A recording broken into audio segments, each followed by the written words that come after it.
Welcome to Bulacan. Can I hear you shout Bulacan?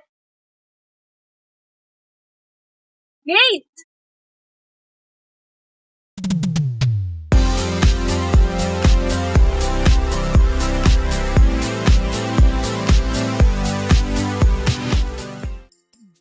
Good afternoon, our dear tourists. As we travel to this region and explore its captivating landscapes, sights from different eras emerge as remnants of historical events rooted in tradition. Are you drawn to culinary delights, natural wonders, and historical landmarks? A trip through Bulacan promises an enriching experience that captures the essence of Filipino heritage and hospitality. Are you all ready? If yes, come and let's dive into this exciting journey that highlights what makes up this rich history. Allow us to be your tour guide of today's remarkable destination. But before we continue with our tour, I would like to remind you of the word "syonere" po to ensure a hassle-free and seamless tour. First and foremost, show. Show kindness to the locals and other tourists.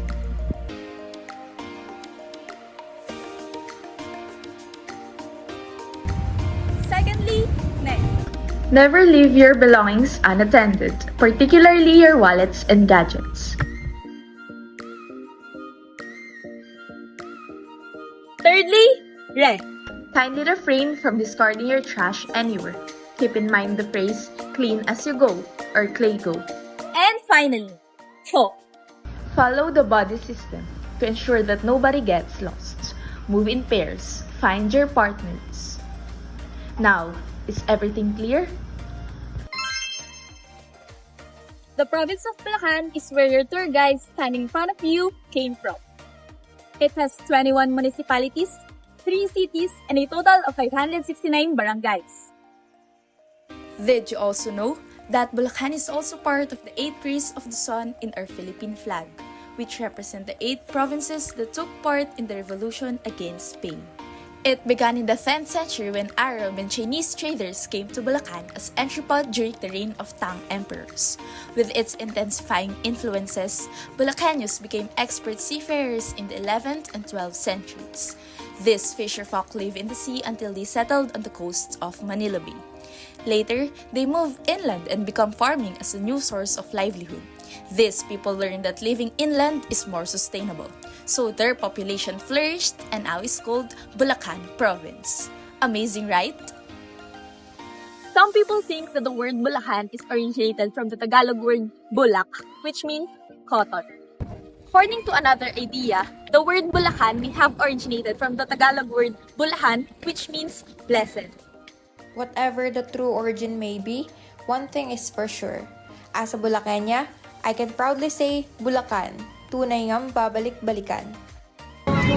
This morning, we will be taking you on a tour to the 2,783.69 square kilometers of Bulacan with a total population of 3,708,890 Bulaceños.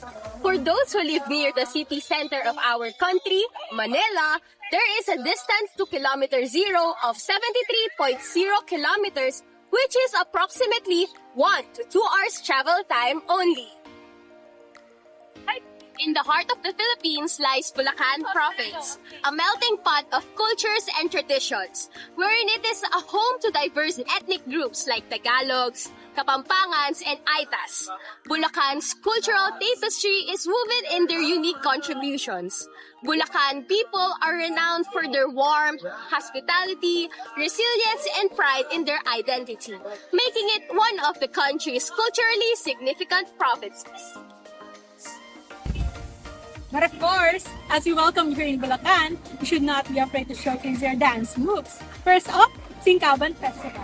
Singkaban Festival is a week-long celebration and is the mother of all fiestas here in Bulacan. Singkaban means art and bamboo is the star of the show. And of course, if you want to experience this Singkaban Festival, I am your tour guide, one call away. Moving forward from a very energetic and fun kind of festival, prepare to be enchanted by the solemnity of Kabando Fertility Rites Festival. This is a unique celebration where people gather to seek for fertility and good fortune. For some people, they come back here every year as they call Panata to give thanks for the blessings.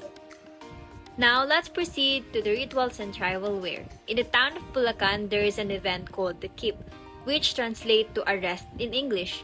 This event takes place during the Lenten season or Holy Week. It involves the dramatization of how our Lord was arrested. This is one of their traditions to demonstrate their faith in God. For your information, not all towns in Bulacan participate in this event, as it usually organized by the local parish, which determines where it will be held. Next is we have Francisco Baltasar, nicknamed as Kikong Balagtas or Kiko. He was born on April 2, 1788, more often known as Balagtas. He is regarded as Tagalog poetry's prince. He wrote Frulante at Laura, a masterpiece of native versification that upheld moral and social principles, and it served as the cornerstone for Philippine literature.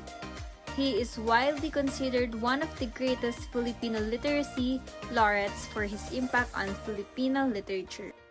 Next, we have is Mariano Ponce, a Filipino doctor and leader of the propaganda movement. Urged the Philippines against Spanish colonizer in 1986. He used pen names like Tikbalang, Naning, and Kalipulako, and served as a legislator in the National Assembly. His notable works is The Legend of Bulacan. After knowing the rich and abundant culture of Bulacan, we'll now proceed with the most anticipated part, the attractions. We'll first explore two must-visit destinations of Bulacan's natural wonders. Everyone, welcome to the municipality of San Miguel, Bulacan, where Mount Manalmon is located. If you're seeking a destination that combines historical value with adventure, then Mount Manalmon is a perfect choice for you. Mount Manalmon, with an elevation of 196 meters above sea level, is ideal for those seeking a thrilling hike and stunning views. The mountain is an ideal gateway for outdoor enthusiasts looking for an easy day trip. For our next stop, just 30 minutes away from Mount Manalmon, we have the Verdivia Falls. This hidden gem is found in the heart of Doña Remedios Trinidad, another municipality in Bulacan. The waterfall is about 45 to 55 feet high. If you want to experience crystal clear, cold, and unchlorinated water for just 40 pesos, then this is perfect for you. Moving on to our journey, let us now discover the wonders crafted by human creativity as I show you some of the man-made attractions in Bulacan. Starting with the Ciudad de Victoria, the garden located near the Philippines' largest arena. This features a stunning garden with thousands of colorful plants and flowers, unique photo spots, giant teddy bears, chess pieces, and peacocks. It also offers a playground, trampoline, mini zoo, and life-size statues of popular cartoon and comic book characters. Next is one of the most popular resorts in Bulacan, Amana Water Park. This 14-hectare resort offers various swimming activities for up to 13,000 people. It features a large indoor swimming pool, a dinosaur-themed section, an Olympic-sized pool, a kiddie pool with a Jolly Minions theme, and a wave pool that throws mini tsunamis. The resort caters to those who prefer sun's heat, those who want a challenge, and those who enjoy the fun of swimming. As we go deeper to the dynamic province of Bulacan, let us take a quick tour of its historical landmarks. Our first stop, Biak na Bato National Park in San Miguel, Bulacan. Fun fact, Biak na Bato is a huge split boulder, which is the mountain hideout of the revolutionary forces during the Spanish regime and the place where the Malolos Constitution was signed by General Emilio Aguinaldo and Pedro Paterno. That is why it was declared as a national park in 1937 by President Manuel L. Quezon. As we journey onward, we'll find ourselves standing on the historic grounds of the old Bagbag Bridge in my hometown, the municipality of Calumpit. It is the site of the first battle between the Filipino and American soldiers during the retreat of the Aguinaldo in the Ilocos region in the longest battle during the Filipino-American Wars. Last April 9, the Day of Valor or the Araw ng Kagitingan, we celebrate the so-called Battle of Calumpit that happened 125 years ago. It is a testament to the undeniable spirit of our ancestors and a reminder of their sacrifices made for our freedom.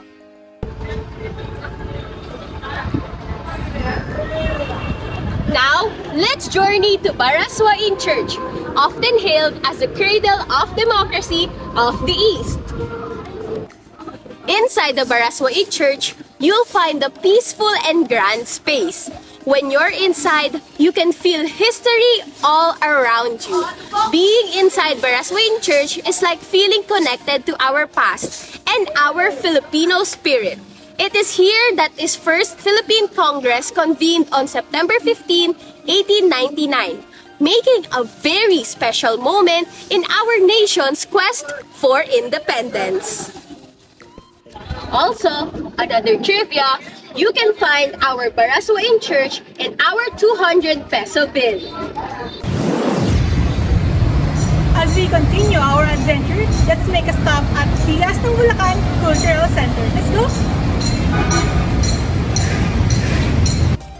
When you walk in, you'll see lots of displays and exhibits that tell stories about Bulacan's history, art, and culture. There are colorful paintings, ancient artifacts, and traditional costumes on show. You can learn about how people used to live, what they wore, and what they did for fun. There are also fun activities and workshops sometimes where you can try out traditional crafts and learn a new dance. As we approach the end of our Bulacan escapade, I highly encourage you all to try and buy some of the best pasalubong this province could offer. First up is this delicious, savory, fatty, and slightly deadly chicharon from Santa Maria. Pork rinds are deep fried to create this popular snack. It is usually seasoned with salt or other spices, giving each bite a savory kick. Chicharon is a popular treat enjoyed on its own or paired with this sukang paumbong, which is another famous product from Bulacan made from the sap of nipapa. Moving on, we have the longganisang kalumpit. A flavor-filled savory sausage that is typically sweet or garlicky. This is made from ground pork seasoned with sugar, garlic, and sometimes vinegar. Longanisa is typically served fried and enjoyed with garlic rice and fried eggs, which is a classic Filipino breakfast combination. Now on to something sweet, inipit. This delightful pastry features soft sponge cake filled with sweet custard or fruity jam. It's fluffy, light, and ideal for satisfying a sweet tooth. The best-known producer of this snack is Eurobake, a well-known bakery in Bulacan and now a restaurant. Lastly, we have fireworks. The fireworks industry in Bulacan is well known, especially in towns like Bocaue. Colorful explosions light up the sky during festivals and celebrations, showcasing the skill and artistry of local pyrotechnicians. Now, let's proceed to the arts and crafts. San Miguel, Bulacan is known for its cherished craft of borlas de pastillas, or Japanese paper wrappers, considered a delicacy crafted with love and intricate designs. These wrappers celebrate local culture, craftsmanship, and the community's culinary heritage. Thank you for exploring the wonders of Bulacan with us today. We hope this tour has ignited your passion for adventure and appreciation for the rich culture and history of this beautiful province of Bulacan.